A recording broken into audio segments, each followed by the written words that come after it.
श्री स्वामी समर्थ. अक्कलकोट महाराजांचा अवतार हा श्री दत्त परंपरेत चौथा मानला जातो.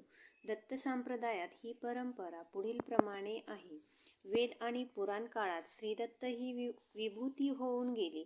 अत्रे ऋषी आणि अनुसया यांचा पुत्र म्हणजे श्रीदत्त गुरु हे होते. ऐतिहासिक दृष्टीने पाहता दत्त परंपरेतील पहिले सत्पुरुष म्हणजे श्रीपाद श्रीवल्लभ होते. पूर्वेकडील प्रांतात पिठापूर येथे 14व्या शतकात त्यांचा जन्म झाला. त्यांनी आपला अवतार संपविताना पुन्हा भेटेन असे अभिवचन भक्तांना दिले आणि त्याप्रमाणे तेच पुढे नृसिंह सरस्वती या नावाने कारंजा नगर येथे कारंजा वराड जन्मास आले.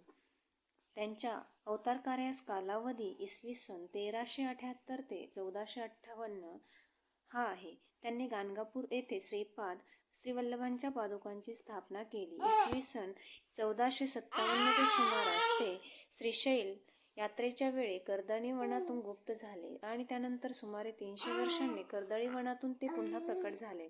ते स्वामी समर्थ अक्कलकोट महाराज ऐतिहासिकदृष्ट्या ते तिसरे सत्पुरुष असून दत्ताच्या विभूतिमत्वाचा ते चौथा अवतार मानले जातात. श्री दत्त संप्रदायात जनार्दन स्वामी, एकनाथ दासोपंत, माणिकप्रभू नारायण महाराज, जालवणकर चिदंबर दीक्षित, वासुदेवानंद सरस्वती उर्फ टेंबे स्वामी असे त्यांनी थोर सत्पुरुष होऊन गेले.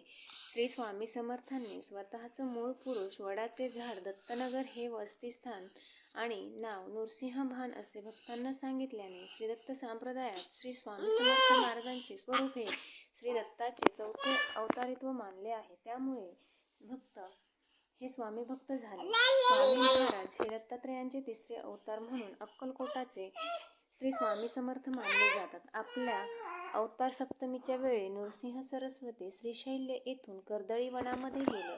तेथे ते तपश्चर्येला बसले.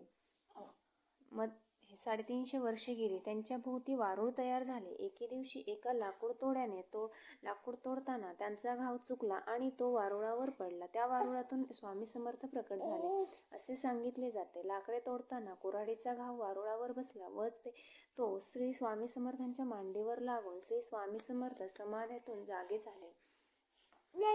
तो कुऱ्हाडीचा वार त्यांच्या मांडीवर स्पष्ट दिसत होता.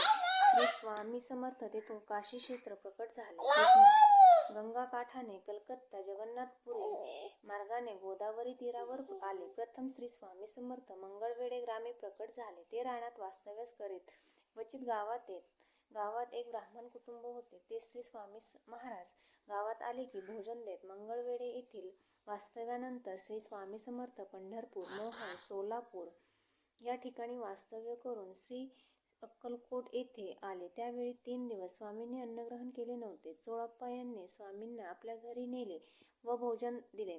त्यावेळेपासून श्री चोळप्पा स्वामींचे एकनिष्ठ शिष्य झाले. चोळप्पांच्या घरातील मंडळी त्यांना एक वेडा घरात आणून ठेवला असे म्हणत श्री स्वामींच्या दिव्यत्वाची प्रचिती अक्कलकोट येथील मंडळीस होऊ लागली व लोक स्वामी दर्शनास येऊ लागले. राजेसाहेब भोसले यांचीही स्वामींवर दृढ भक्ती झाली. श्री स्वामी समर्थ राजवाड्यात कधी कधी जात व एखादे वेळी त्यांच्या राजवाड्यातच 4-4 दिवस मुक्काम असे.